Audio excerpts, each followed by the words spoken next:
चंद्रपूरमधील kidney विक्री प्रकरणामध्ये चंद्रपुरातील विशेष तपास पथकाला मोठं यश आलंय। पीडित रोशन कुडे याला कंबोडियामध्ये किडनी विक्रीसाठी प्रवृत्त करणारा एजंट डॉक्टर कृष्णा पोलिसांच्या ताब्यात आलाय। तो सोलापूरचा रहिवासी असून डॉक्टर कृष्णा या बनावट नावानं लोकांना फसवत होता। आरोपीचं खरं नाव मल्लेश असं आहे आणि तो डॉक्टर नसून इंजिनियर आहे। धक्कादायक बाब म्हणजे त्यांनी स्वतःची किडनी विकलेली आहे। या संदर्भामध्ये चंद्रपूर पोलीस अधीक्षक मुमक्का सुदर्शन यांच्याशी बातचीत केली। आमचे प्रतिनिधी राहुल आसुटकर यांनी।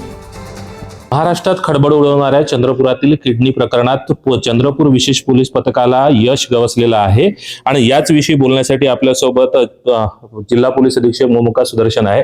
कशा प्रकारे पथकाने काम केलेलं आहे, जो आरोपी आहे कृष्णा याला कुठे अटक केली? कृष्णाच्या डिटेल्स आम्ही पूर्णपणे तपास केलेला आहे, टेक्निकल अनालिसिस केलेला आहे।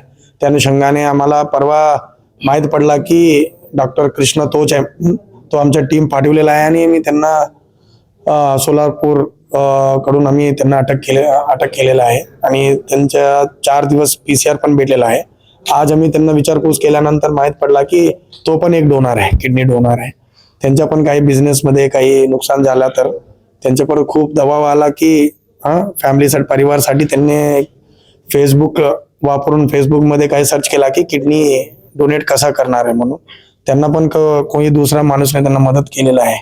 त्यांना पण कंबोडिया मिलिटरी हॉस्पिटलला घेऊन गेला आणि तिकडे त्यांच्या किडनी पण काढलेला होता। त्या अनुषंगाने त्यांना पण पैसे भेटले 8 लाख रुपये।